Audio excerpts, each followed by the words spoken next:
Alhamdulillah nahmaduhu wa nasta'inuhu wa nastaghfiruhu wa nastahdihi wa nu'minu bihi wa natawakkalu alayhi wa na'udhu billahi min shururi anfusina wa min sayyiati a'malina man yahdihillahu fahuwal muhtadi wa man yudlil falan tajida lahu waliyyan murshida. Ashhadu an la ilaha illallah wahdahu la sharika lahu wa ashhadu anna nabiyyana Muhammadan abduhu wa rasuluhu arsalahu bil huda wa dinil haqq liyudhhirahu ala ad-din kullihi walau karihal mushrikun. Allahumma salli ala rasulika sayyidina Muhammad wa ala ali sayyidina Muhammad. Allahumma barik ala sayyidina Muhammad wa ala ali sayyidina wa maulana wa habibina wa qudwatina wa qurrati a'yunina Muhammad kama sallaita wa barakta ala khalilika Ibrahim wa ali khalilika Ibrahim innaka Hamidum Majid. Ya ayyuhalladhina amanu taqullaha haqqa tuqatih wa la tamutunna illa wa antum muslimun. A'udzu billahi minasy syaithanir rajim. Bismillahir rahmanir rahim. Ya ayyuhalladhina amanu la tuhillu sya'airallah ولا الشهر الحرام ولا الهدي ولا القلائد ولا آمين البيت الحرام يبتغون فضلا من ربهم ورضوانا وإذا حللتم فاصطادوا ولا يجرمنكم شنآن قوم أن صدوكم عن المسجد الحرام أن تعتدوا وتعاونوا على البر والتقوى ولا تعاونوا على الإثم والعدوان واتقوا الله إن الله شديد العقاب. സഹോദര സഹോദരികളെ, തഖ്വയുള്ളവരായിരിക്കണമെന്ന് എന്നെയും നിങ്ങളെയും ഉണർത്തുന്നു. അള്ളാഹു നമുക്ക് എല്ലാവർക്കും തഖ്വയിൽ അധിഷ്ഠിതമായ ജീവിതം നയിക്കാനുള്ള തൗഫീഖ് നൽകി അനുഗ്രഹിക്കട്ടെ. ഇക്കഴിഞ്ഞ നാളുകളിൽ നമ്മുടെ കേരളത്തിൽ വലിയൊരു ചർച്ച നടന്നുകൊണ്ടിരിക്കുകയാണ്. ചില ആസ്ഥാന പണ്ഡിതന്മാരെന്ന് പറയാവുന്ന ഷാർജയിലെയും മറ്റും ചില മെമ്പറുകളിൽ നോക്കി എഴുതി കൊടുക്കുന്നത് നോക്കി വായിച്ച് പ്രഭാഷണം നടത്തി ഖുത്ബ എന്ന നിലക്ക് പ്രക്ഷേപണം ചെയ്യുന്ന ചില ആളുകൾ കേരളത്തിലെ മുസ്ലിം രാഷ്ട്രീയ നേതാക്കൾക്ക് ചില ഉപദേശങ്ങളുമായി രംഗത്ത് വന്നിരിക്കുന്നു.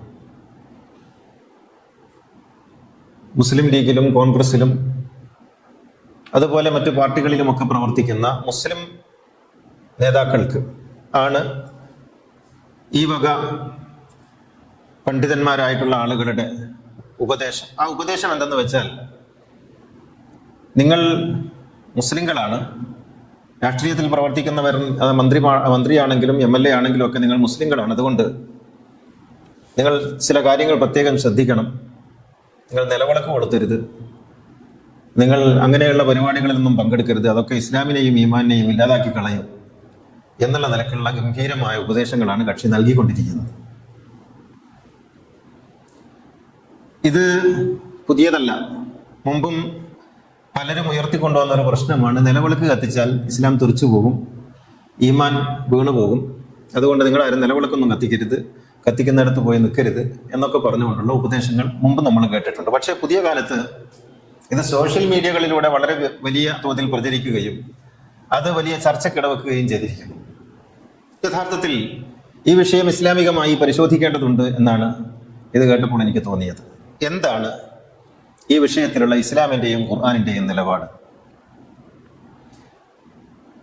ഇസ്ലാം എന്ന് പറയുന്നത് ഒരു വിശ്വാസ ജീവിത രീതിയൊക്കെയാണ് എന്ന് പറയുമ്പോഴും അതിന് ആഗോളതലത്തിൽ ഒരു ഏക സാംസ്കാരിക മുഖമല്ല ഉള്ളത്.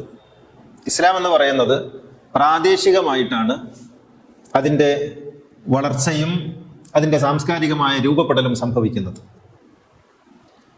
ലാ ഇലാഹ ഇല്ലല്ലാഹ് മുഹമ്മദുർ റസൂലുള്ളാഹ് എന്നത് അടിസ്ഥാന ആദർശമായി അംഗീകരിക്കുമ്പോഴും ബാക്കിയുള്ള എല്ലാ കാര്യങ്ങളിലും പ്രാദേശികമായ ചേരുവകളാലാണ് ഇസ്ലാം അതിൻ്റെ ശൈലിയെ രൂപപ്പെടുത്തിയിട്ടുള്ളത്, അതിൻ്റെ സംസ്കാരത്തെ രൂപപ്പെടുത്തിയിട്ടുള്ളത്.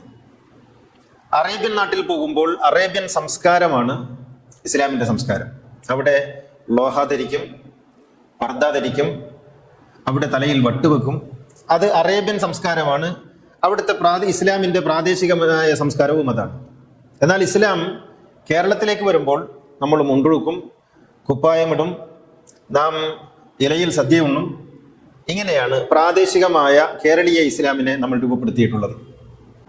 വടക്കോട്ട് പോകുമ്പോൾ തെക്കോട്ട് പോകുമ്പോൾ ഉമ്മയെ അമ്മ എന്ന് വിളിക്കും, പപ്പ എന്ന് വിളിക്കും. അത് മറ്റു ചില സ്ഥലങ്ങളിലേക്ക് പോകുമ്പോൾ അബ്ബ എന്നാകും. വടക്കോട്ട് വരുമ്പോൾ അത് ഉപ്പ എന്നോ ബാപ്പ എന്നോ ആകും. യൂറോപ്പിലേക്ക് പോകുമ്പോൾ അത് ഡാഡെന്നും മമ്മി എന്നോ ആകും. അങ്ങനെ മമ്മ എന്നോ ഡാഡെന്നോ വിളിക്കുന്നതിൽ ഇസ്ലാമിന് യാതൊരു പ്രശ്നമില്ല. ഇത് പ്രാദേശികമായ ചേരുവകളാലാണ് ഇസ്ലാമിൻ്റെ സംസ്കൃതി രൂപപ്പെട്ടു വരുന്നത്.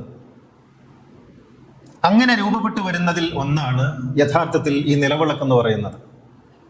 നിലവിളക്ക് നമ്മുടെ കേരളത്തിൻ്റെ ഒരു പൈതൃകമായ അഭിമാനമാണ് എന്ന് വേണമെങ്കിൽ പറയാം. 7ഉം 9ഉം തട്ടുകളുള്ള അല്ലെങ്കിൽ 3ഉം 5ഉം തട്ടുകളുള്ള നിലവിളക്കുകളുണ്ട്. ഒറ്റത്തട്ടുള്ള നിലവിളക്കുമുണ്ട്.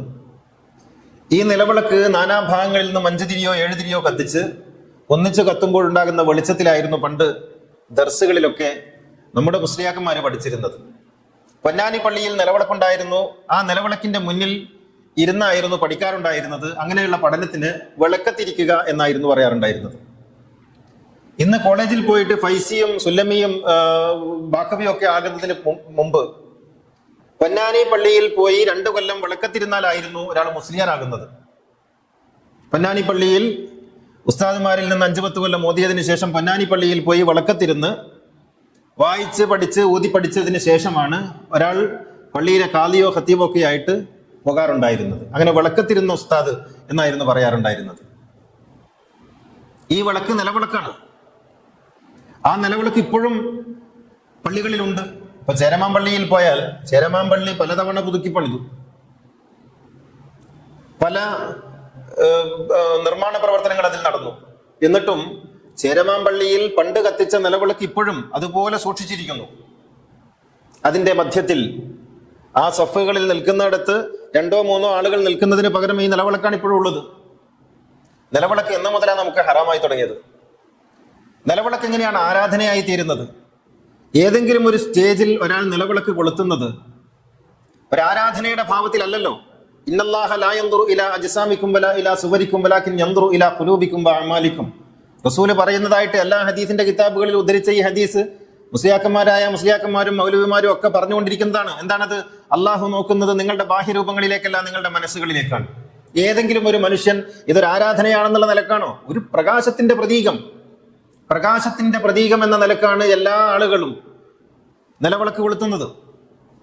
അതിലെവിടെയാണ് ഒരു നിലവിളക്ക് കൊളുത്തുമ്പോഴേക്കും പൊളിഞ്ഞു പോകുന്ന, തകർന്നു പോകുന്ന, വീണു പോകുന്ന, ഉടഞ്ഞു പോകുന്ന ഒരു ഇസ്ലാം? ഇത്ര ദുർബലമാണോ ഇസ്ലാം? ആലോചിച്ച് നോക്കൂ. നമ്മുടെ നാട്ടിൽ ചില പ്രത്യേക ഘട്ടങ്ങളിൽ ഉണ്ടാക്കുന്ന നാണയങ്ങളിൽ ഗണപതിയുടെ ചിത്രമുണ്ട്. ഈ ചിത്രമുള്ള നാണയവും കീശയിലിട്ടിട്ടല്ലേ ഈ മൗലവി നിസ്കരിക്കുന്നത്? ഇന്തോനേഷ്യയിൽ 20,000 രൂപയുടെ കറൻസി, അതിനെ റൂപേ എന്നാണ് അവിടെ പറയുക.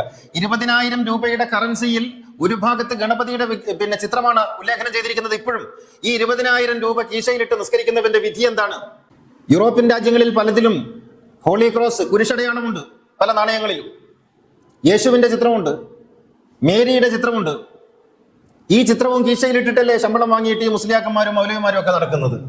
മുസ്ലിം രാജാക്കന്മാരിൽ പ്രധാനിയായിരുന്ന മുഹമ്മദ് ഗൗരിയുടെ അദ്ദേഹം ഉണ്ടാക്കിയ നാണയങ്ങളുടെ ഒരു ഭാഗത്ത് ലക്ഷ്മി ദേവിയുടെ ചിത്രമായിരുന്നു. അന്നൊന്നും ഒരു മൗലവിക്കും എതിർപ്പുണ്ടായിരുന്നില്ലല്ലോ. ഇന്തോനേഷ്യ എന്ന് പറയുന്നത് ഇപ്പോഴും മുസ്ലിം രാജ്യമാണ്.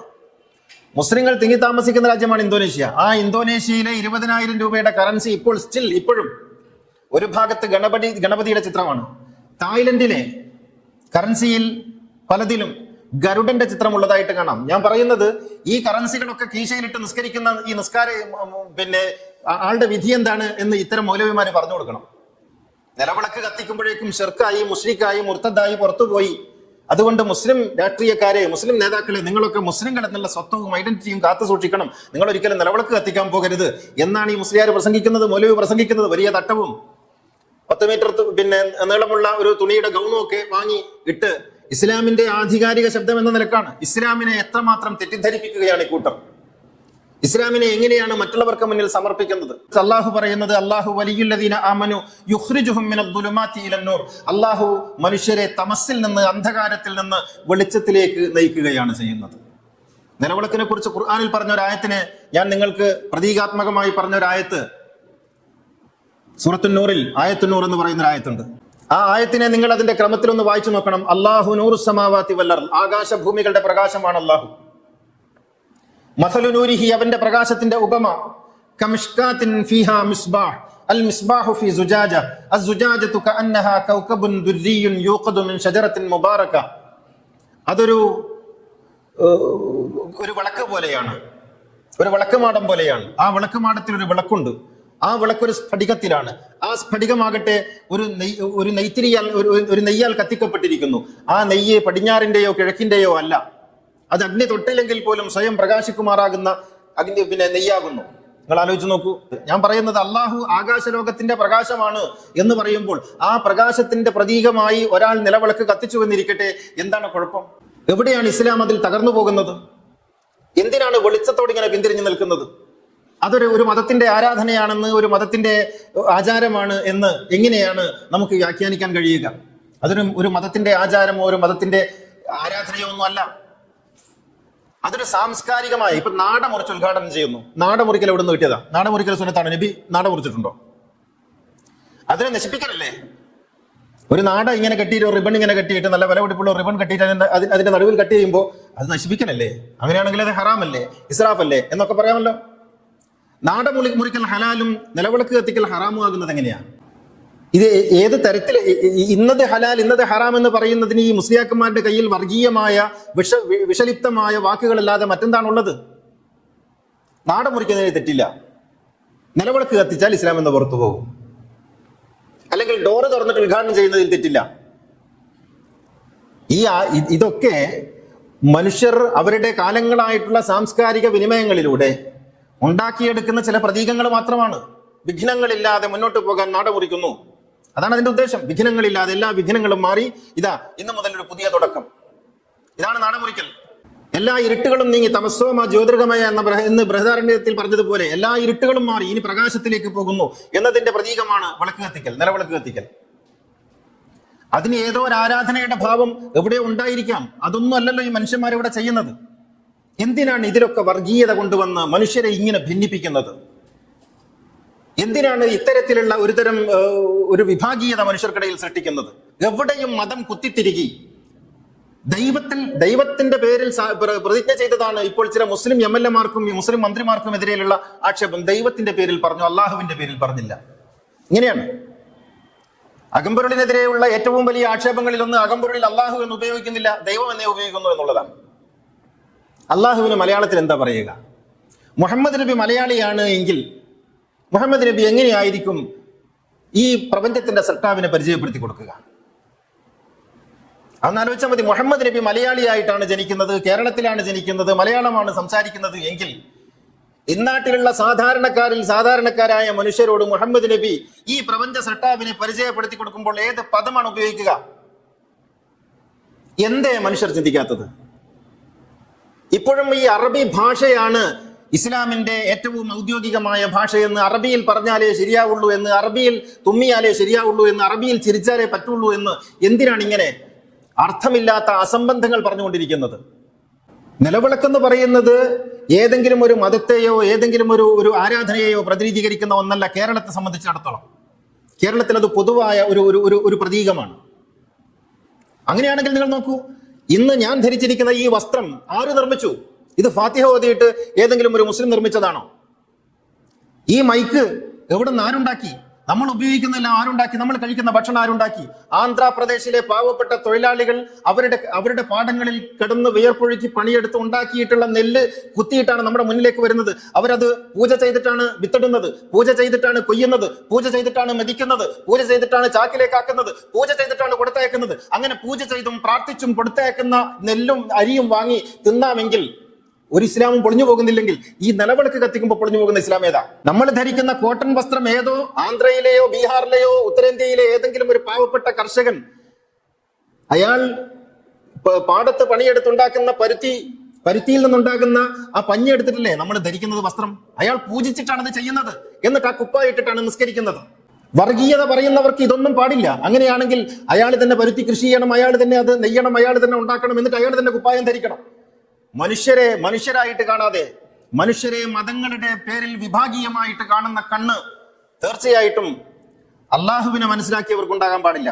ഈ പ്രപഞ്ചത്തെ ആകമാനം ഞാൻ ആദ്യം ഓതി വെച്ച ഒരു ആയത്തുണ്ടല്ലോ, സൂറ മാഇദയിലെ 2-ാമത്തെ ആയത്ത്.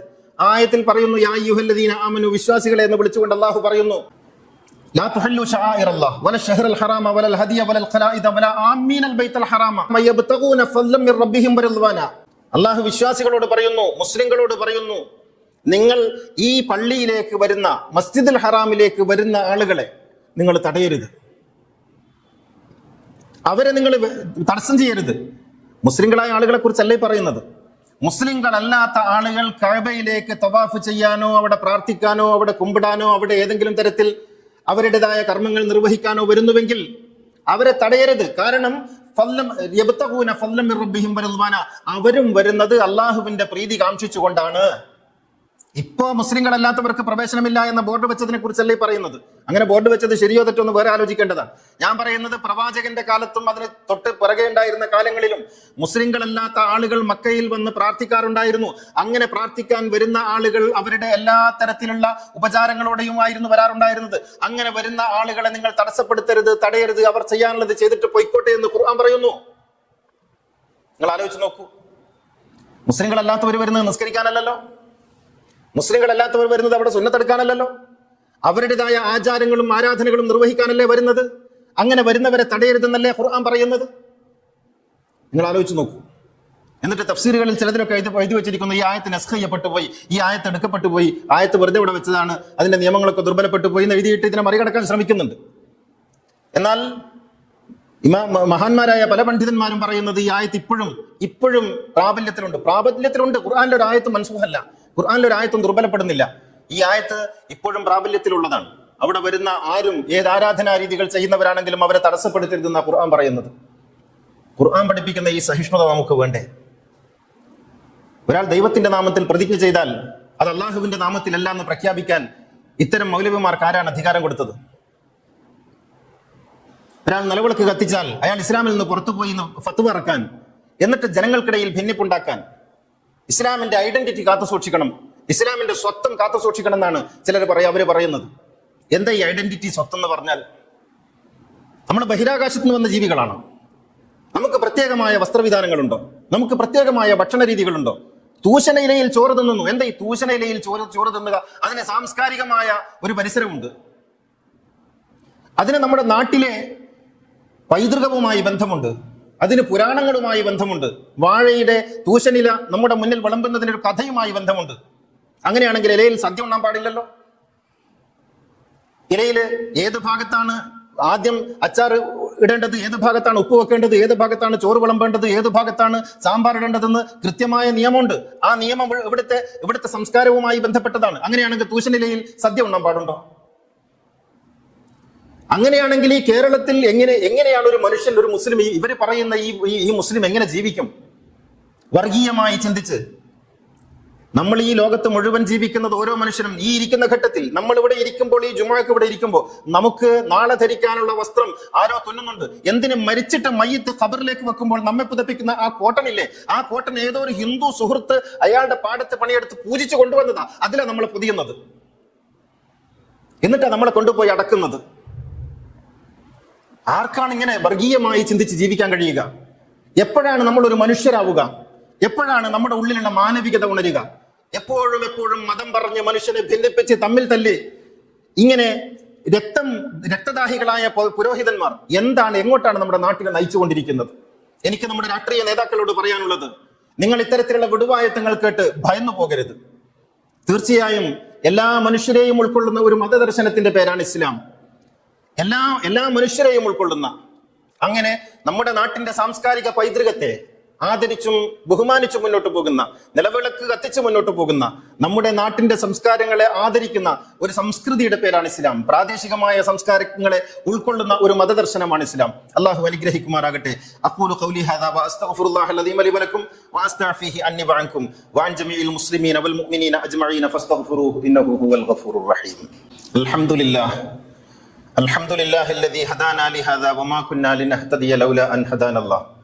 الصلاة والسلام على سيدنا محمد سيد الكونين محبوب رب المشرقين والمغربين خاتم الأنبياء سيد المرسلين مراد المشتاقين محبوب العاشقين ജദ്ദിൽ ഹസനി വൽ ഹുസൈൻ സാഹിബിൽ ഹറമൈനി വബിനി ദബീഹൈൻ സയ്യിദിന മുഹമ്മദ് ഇബ്നു അബ്ദുല്ലാഹി ഇബ്നു അബ്ദുൽ മുത്തലിബ് സല്ലല്ലാഹു അലൈഹി വഅലാ ആലിഹി വസഹ്ബിഹി الذين جاهدوا بأموالهم في سبيل الله وباعوا نفوسهم لدين الهدى رضي الله عنهم ورضوا عنه ذلك لمن خشي ربه إن الله وملائكته يصلون على النبي يا أيها الذين آمنوا صلوا عليه وسلموا تسليما സഹോദരികളെ തഖ്വയുള്ളവരായിരിക്കണമെന്നതുകൂടി ഉണർത്തുകയാണ്.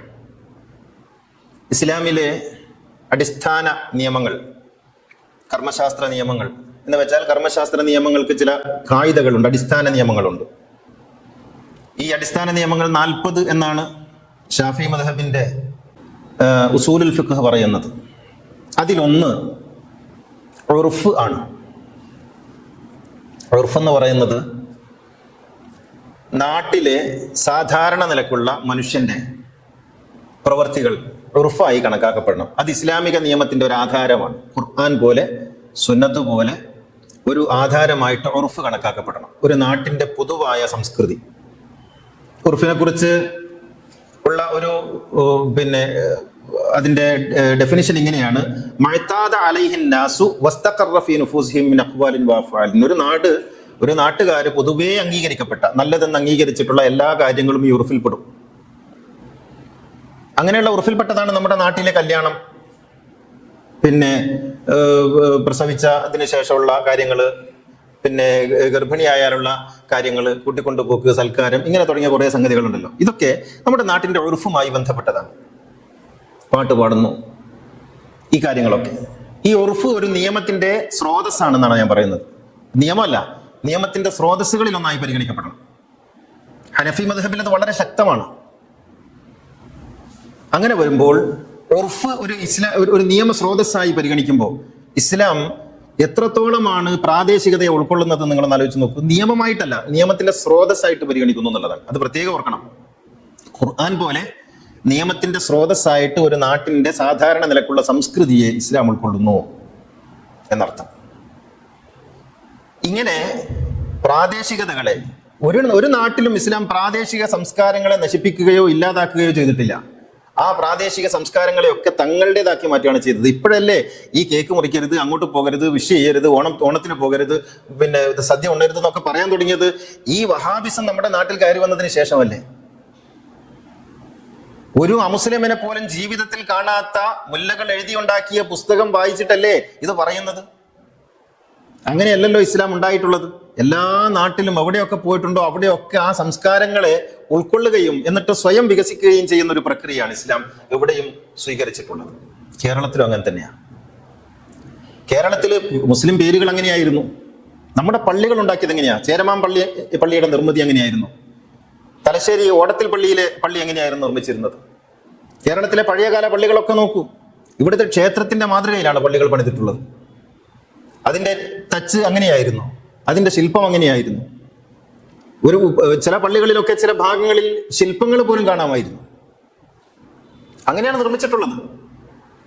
ഇത് ഇസ്ലാമിന്റെ ഒരു തനത് സ്വഭാവമാണ്. ഈ സ്വഭാവത്തെ മനസ്സിലാക്കാതെയാണ് ഈ അടുത്ത കാലത്ത് കയറി വന്നിട്ടുള്ള ഈ വർഗീയ സ്വഭാവത്തിലുള്ള ആളുകൾ പലതും പറഞ്ഞുകൊണ്ടിരിക്കുന്നത് എന്നർത്ഥം. അങ്ങനെ പറയാൻ ഇസ്ലാമിൽ യാതൊരു വകുപ്പുമില്ല എന്നാണ് ഞാൻ പറഞ്ഞു വന്നതിന്റെ ചുരുക്കം. അള്ളാഹു അനുഗ്രഹിക്കുമാറാകട്ടെ. അല്ലാഹുമ്മ ഗ്ഫിർ ലിൽ മുഅ്മിനീന വൽ മുഅ്മിനാത്ത് വൽ മുസ്ലിമീന വൽ മുസ്ലിമാത്ത് അൽ അഹ്യാഇ മിൻഹും വൽ അംവാത്ത് ഇന്നക മുജീബുദ് ദഅവാതി വഖാദിൽ ഹജാത്ത് طيب ثراهم وجعل الجنة مأواهم ربنا آتنا في الدنيا حسنة وفي الآخرة حسنة وقنا عذاب النار ربنا اغفر لنا ولإخواننا الذين سبقونا بالإيمان ولا تجعل في قلوبنا غلا للذين آمنوا ربنا إنك رؤوف رحيم وآخر الدعاء الحمد لله.